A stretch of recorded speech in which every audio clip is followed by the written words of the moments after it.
ಮನುಷ್ಯ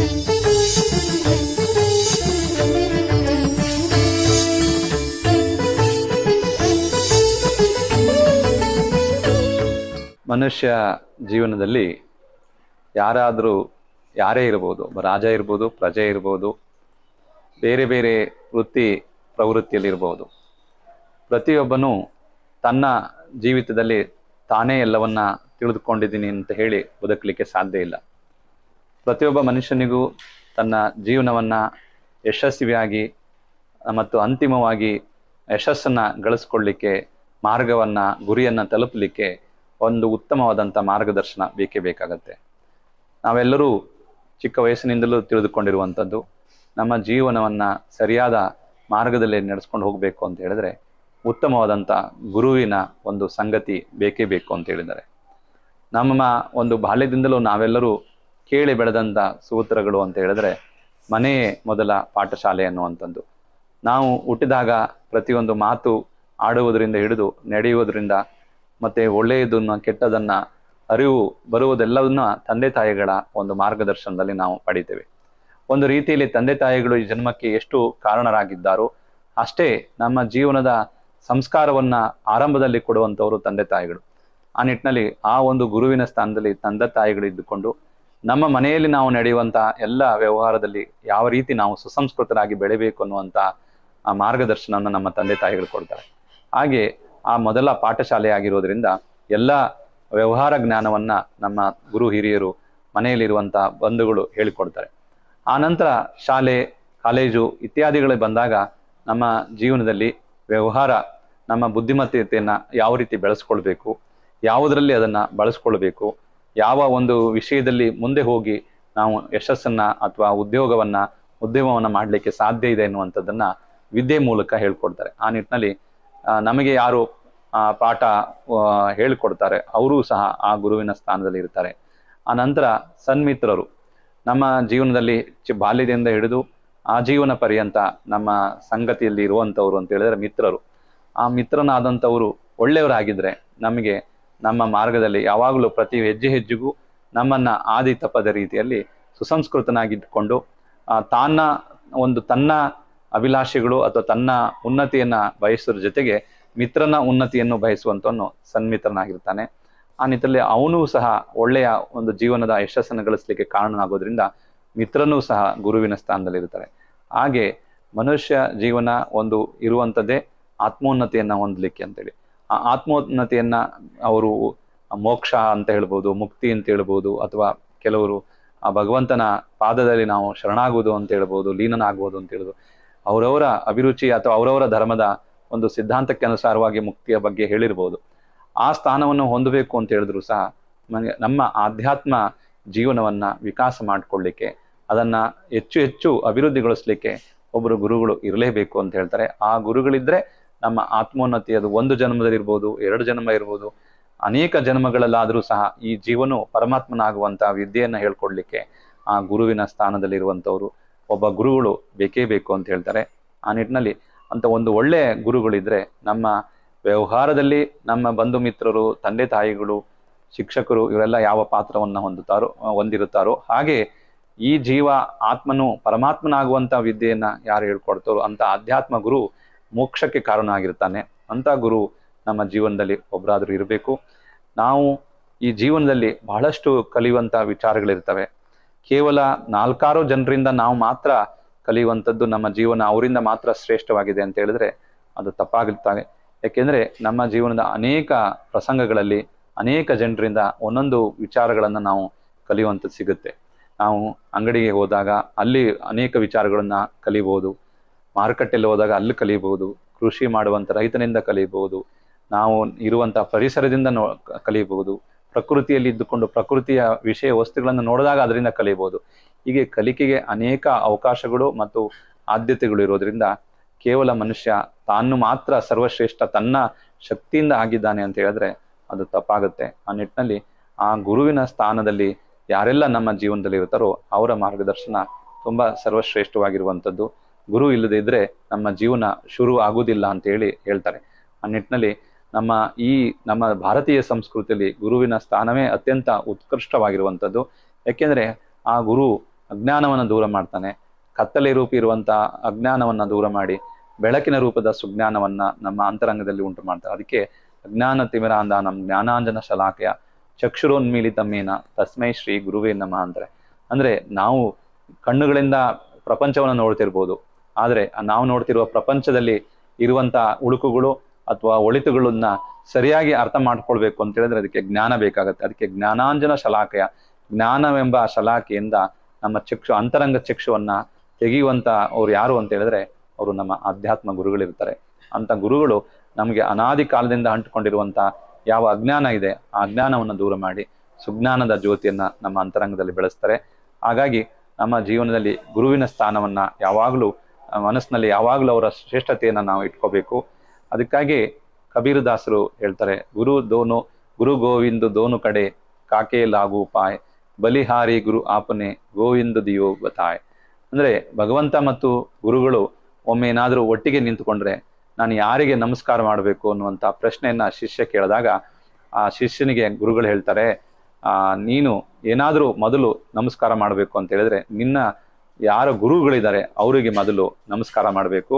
ಯಾಕೆ ಅಂತ ಹೇಳಿದ್ರೆ ದೇವರು ಯಾರು ಅನ್ನುವಂಥ ಪರಿಚಯನ ನಿನ್ನ ಗುರುಗಳು ಮಾಡಿರ್ತಾರೆ. ಅದಕ್ಕೆ ಬಲಿಹಾರಿ ಗುರು ಆಪನೆ, ಆ ಗುರುವೇ ಈ ಸಂಸಾರ ಸಾಗರವನ್ನ ದಾಟಿಸುವಂತ ಭಗವಂತನ ಪರಿಚಯವನ್ನ ಮಾಡಿಸ್ಕೊಟ್ಟಿದ್ದಾನೆ. ಮೊದಲು ಗುರುವಿಗೆ ನಮಸ್ಕಾರ ಮಾಡಿ ನಂತರ ದೇವರಿಗೆ ನಮಸ್ಕಾರ ಮಾಡು ಅಂತ ಹೇಳಿ ಅವರು ದೋಹದಲ್ಲಿ ಹೇಳ್ತಾರೆ. ಒಬ್ಬ ಗುರುಗಳು ತಮ್ಮ ಶಿಷ್ಯರಿಗೆ ಉಪದೇಶವನ್ನ ಮಾಡ್ತಿರ್ತಾರೆ.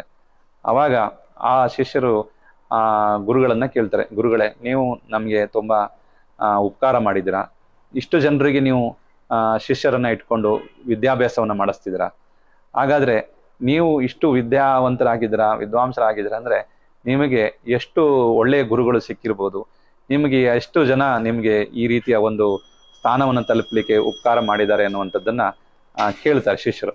ಆವಾಗ ಆ ಗುರುಗಳು ಹೇಳ್ತಾರೆ, ನನ್ನ ಜೀವನದಲ್ಲಿ ಅನೇಕ ಜನ ಗುರುವಿನ ಸ್ಥಾನದಲ್ಲಿದ್ದಾರೆ, ಒಬ್ರು ಇಬ್ರು ಅಂತ ಹೇಳಲಿಕ್ಕೆ ಸಾಧ್ಯ ಇಲ್ಲ. ನನ್ನ ದಿನ ಇಡೀ ಅವರುಗಳನ್ನ ನೆನೆಸ್ಕೊಂಡ್ರೆ ಅನೇಕ ಜನ ನನ್ನ ಜೀವನದಲ್ಲಿ ಗುರುಗಳೇ ಸ್ಥಾನದಲ್ಲಿದ್ದಾರೆ ಅಂತ ಹೇಳಿ, ಆದ್ರೂ ನಾನು ಪ್ರಮುಖವಾಗಿ ಒಂದು 3 ಜನ ನನ್ನ ಜೀವನದಲ್ಲಿ ಗುರುವಿನ ಸ್ಥಾನದಲ್ಲಿ ಇದ್ದಾರೆ ಅಂತ ಹೇಳ್ತಾರೆ. ಅದಕ್ಕೆ ಹಾಗಾದ್ರೆ ಯಾರು ಅಂತ ಕೇಳ್ತಾರೆ. ಅವಾಗ ಅವರು ನನ್ನ ಜೀವನದಲ್ಲಿ ನಾನು ಅಧ್ಯಯನ ಮಾಡಿಕೊಂಡು ದೇಶಾಟನೆ ಮಾಡ್ತಿರುವಾಗ ಊರೂರು ಅಲಿಯುವಾಗ ಒಮ್ಮೆ ನನಗೆ ಒಬ್ಬ ಕಳ್ಳನ ಪರಿಚಯ ಆಗತ್ತೆ. ಆ ಕಳ್ಳ ಊರಿನಲ್ಲಿ ದೊಡ್ಡ ಕಳ್ಳನಾಗಿರ್ತಾನೆ, ಕಳ್ಳತನ ಮಾಡಿ ಜೀವನ ನಡೆಸ್ತಿರ್ತಾನೆ. ಒಂದು ದಿವಸ ನಾವು ರಾತ್ರಿ ವಿಹಾರ ಮಾಡುವಾಗ ಸಮಯ ಆಗಿದ್ರಿಂದ ಉಳಿಯುವ ಪ್ರಸಂಗ ಬರುತ್ತೆ.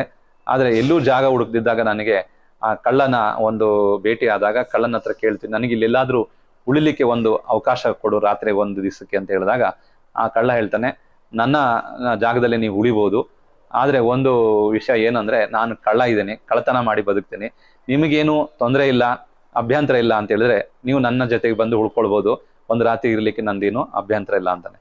ಆಗ ಅವಾಗ ಗುರುಗಳು ಹೇಳ್ತಾರೆ, ಹೌದು ನನಗೇನು ತೊಂದರೆ ಇಲ್ಲ, ನಾನು ನಿನ್ನ ಜೊತೆ ಒಂದ್ ದಿವಸ ಇರ್ಲಿಕ್ಕೆ ತಯಾರಿದ್ದೀನಿ ಅಂತ ಹೇಳಿ ಆ ಗುರುಗಳು ಆ ಕಳ್ಳನ ನಿವಾಸ ಸ್ಥಾನದಲ್ಲಿ ಇರ್ತಾರೆ. ಒಂದು ರಾತ್ರಿ ಕಳೆಯುತ್ತೆ, 2ನೇ ದಿವಸ ಕಳೆದು ಹೋಗುತ್ತೆ, 3ನೇ ದಿವಸನೂ ಹೋಗುತ್ತೆ. ಆದ್ರೆ ಕಳ್ಳ ಪ್ರತಿನಿತ್ಯ ಅವನು ರಾತ್ರಿ ವೇಳೆ ಊರಿನಲ್ಲಿ ಕಳ್ಳತನ ಮಾಡ್ಲಿಕ್ಕೆ ಹೋಗ್ತಾನೆ, ಮಾಡಿ ಮತ್ತೆ ಬೆಳಗಿನ ಜಾವ ಬಂದು ಮನೆ ಸೇರ್ತಿರ್ತಾನೆ. ಆ ಗುರುಗಳು ಇರುವಷ್ಟು ದಿನ ಆ ಕಳ್ಳತನ ಮಾಡ್ಲಿಕ್ಕೆ ಬಂದಾಗ ಅವರು ಗುರುಗಳು ಕೇಳ್ತಿರ್ತಾರೆ, ಇವತ್ತು ಎಲ್ಲಿ ಹೋಗಿದ್ದೆ, ಏನ್ ಮಾಡಿದೆ ಅಂತ ಕೇಳಿದಾಗ ಈ ರೀತಿ ಕಳ್ಳತನಕ್ಕೆ ಹೋಗಿದ್ದೆ, ಒಬ್ಬ ಶ್ರೀಮಂತರ ಮನೆಗೆ ಹೋದೆ, ಏನೂ ಸಿಗ್ಲಿಲ್ಲ, ಬೇರೆ ಕಡೆ ಹೋದೆ, ಅಲ್ಲಿ ರಕ್ಷಣೆ ಇತ್ತು, ಅದು ಸಿಗ್ಲಿಲ್ಲ. ಹೀಗೆ ಪ್ರತಿನಿತ್ಯ ಕಳ್ಳತನ ಮಾಡ್ಲಿಕ್ಕೆ ಹೋಗ್ತಾನೆ, ಏನೂ ವಸ್ತು ಸಿಗ್ತಿರಲ್ಲ, ಕಳ್ಳತನ ಆಗ್ತಿರಲ್ಲ. ಆದ್ರೂ ಪ್ರಸನ್ನ ಚಿತ್ತನಾಗಿದ್ದುಕೊಂಡು ಅವನು ಮನೆಗೆ ಹಿಂತಿರುಗ್ತಿರ್ತಾನೆ. ಆ ಮುನಿಗಳಿಗೆ ಸಾಧುಗಳಿಗೆ ಬಹಳ ಆಶ್ಚರ್ಯ ಆಗುತ್ತೆ. ನಿನಗೆ ಕಳ್ಳತನ ನಿನ್ನ ವೃತ್ತಿ, ದುಡಿಮೆನೇ ಇಲ್ಲದೆ ಇದ್ರು ನೀನು ಇಷ್ಟು ಪ್ರಸನ್ನ ಚಿತ್ತನಾಗಿದ್ಯಾ, ಬೇಸರ ಆಗಿಲ್ಲ, ನನಗೆ ದುಡಿಮೆ ಸಿಕ್ಕಿಲ್ಲ, ಇವತ್ತು ಏನೂ ನನಗೆ ಕಳ್ಳತನ ಮಾಡ್ಲಿಕ್ಕೆ ಸಿಕ್ಕಿಲ್ಲ ಅಂದ್ರೆ ಬೇಸರ ಆಗಬೇಕು, ಆದ್ರೆ ನೀನು ಆ ಥರದ ಯಾವುದೇ ರೀತಿಯ ಲಕ್ಷಣವನ್ನ ನಿನ್ನ ಮುಖದಲ್ಲಿ ತೋರಿಸ್ತಿಲ್ಲ, ನಿರಾಶನಾಗಿಲ್ಲ, ಅದು ಹೇಗೆ ಅಂತ ಹೇಳಿದಾಗ ಅವನು ಹೇಳ್ತಾನೆ, ನನಗೆ ಆ ಭಗವಂತನ ಮೇಲೆ ನಂಬಿಕೆ ಇದೆ, ನನ್ನನ್ನ ಇವತ್ತಲ್ಲ ನಾಳೆ ನನಗೆ ಆ ಒಂದು ನನ್ನ ಪಾಲಿಗೆ ಏನು ಬರಬೇಕು ಅದನ್ನ ನನಗೆ ಸಿಗುವ ಹಾಗೆ ಮಾಡೇ ಮಾಡ್ತಾರೆ ಅನ್ನುವಂಥ ನಂಬಿಕೆ ಇರೋದ್ರಿಂದ ನನಗೆ ನಿರಾಶೆ ಇಲ್ಲ ಅಂತ ಹೇಳಿ ಆ ಕಳ್ಳ ಹೇಳ್ತಾನೆ. ಅವಾಗ ಅವ್ರ ಗುರುಗಳು ಹೇಳ್ತಾರೆ, ನಾನು ನನ್ನ ಜೀವನದಲ್ಲಿ ಬಹಳಷ್ಟು ನಿರಾಶನಾಗಿರ್ತಿದ್ದೆ, ಅಧ್ಯಯನ ಮಾಡುವಾಗ ಅಥವಾ ಉಪದೇಶ ಮಾಡುವಾಗ ಊರೂರು ಅಲಿಯುವಾಗ ಯಾವುದೇ ರೀತಿಯಾದಂಥ ಫಲಿತಾಂಶ ಸಿಗದಿದ್ದಾಗ ನನಗೆ ಬಹಳ ಬೇಸರ ಆಗ್ತಿತ್ತು. ಯಾವಾಗ ಕಳ್ಳನ ಜೀವನ ಬಗ್ಗೆ ಕೇಳಿದಾಗ ಅವನು ಎಷ್ಟು ಪ್ರಯತ್ನ ಪಟ್ಟರು, ಎಷ್ಟೇ ಆಗುವಂಥ ಪ್ರಸಂಗ ಬಂದರೂ ಅವನು ತನ್ನ ಫಲ ಸಿಕ್ಕಿಲ್ಲ, ಏನೂ ಫಲಿತಾಂಶ ಸಿಕ್ಕಿಲ್ಲ ಅಂತ ನಿರಾಶನಾಗದೆ ಒಂದು ಭರವಸೆಯಿಂದ ಜೀವನವನ್ನ ಕಳೀತಿದ್ದ. ಆ ಭರವಸೆ ನನ್ನ ಜೀವನದಲ್ಲೂ ಬಂತು. ನಾನು ನಿರಾಶನಾಗೋದಿಲ್ಲ, ನಾನೂ ಸಹ ನನ್ನ ಜೀವನವನ್ನ ಯಶಸ್ವಿಯಾಗಿ ನಡೆಸ್ಕೊಂಡು ಹೋಗ್ಬೇಕು ಅನ್ನುವಂಥ ನಿಶ್ಚಯ ಮಾಡಿದೆ. ಹಾಗಾಗಿ ನನ್ನ ಜೀವನದಲ್ಲಿ ಆ ಕಳ್ಳನ ಪಾತ್ರ ಒಂದು ಗುರುವಿನ ಸ್ಥಾನದಲ್ಲೇ ಇದೆ ಅಂತ ಹೇಳಿದ್ರೆ. ಹಾಗೆ ಇನ್ನೊಬ್ಬ ಗುರು ಯಾರು ಅಂತ ಹೇಳಿದ್ರೆ, ಒಂದು ನಾಯಿ ನನ್ನ ಜೀವನದಲ್ಲಿ ವಿಶೇಷವಾದಂಥ ಸ್ಥಾನ ಇದೆ. ಒಂದು ದಿವಸ ನಾನು ಎಲ್ಲೋ ವಿಹಾರ ಮಾಡುವಾಗ ಆ ನಾಯಿ ಬಾಯಾರಿಕೆ ಆಗುತ್ತೆ, ನೀರು ಕುಡಿಲಿಕ್ಕೆ ಅದು ಕೆರೆಗೆ ಹೋಗ್ಲಿಕ್ಕೆ ಪ್ರಯತ್ನ ಪಡುತ್ತೆ. ಕೆರೆ ಬಳಿ ಹೋದಾಗ ಅದು ಬಗ್ಗಿದಾಗ ಅದರ ನೆರಳು ಬರುತ್ತೆ. ನೆರಳು ಬಂದಾಗ ಅದು ನಾಯಿ ನೋಡಿ ಇದು ಬೇರೆ ಯಾರೋ ಇರ್ಬೋದು, ನನಗೇನೋ ಮಾಡುತ್ತೆ ಅಂತೇಳಿ ನಾಯಿ ಪದೇ ಪದೇ ನೀರು ಕುಡ್ಲಿಕ್ಕೆ ಹೋಗಿ ಮತ್ತೆ ವಾಪಸ್ ಕೆರೆ ದಡಕ್ಕೆ ಬರ್ತಿರುತ್ತೆ. ಆ ಪದೇ ಪದೇ ಹಾಗೆ ಮಾಡಿ ಅದಕ್ಕೆ ಗಾಬರಿ ಆಗುತ್ತೆ. ಕೊನೆಗೆ ಒಂದ್ಸಲ ಅದಕ್ಕೆ ನೀರು ಕುಡಿಲೇಬೇಕಾಗಿರುತ್ತೆ.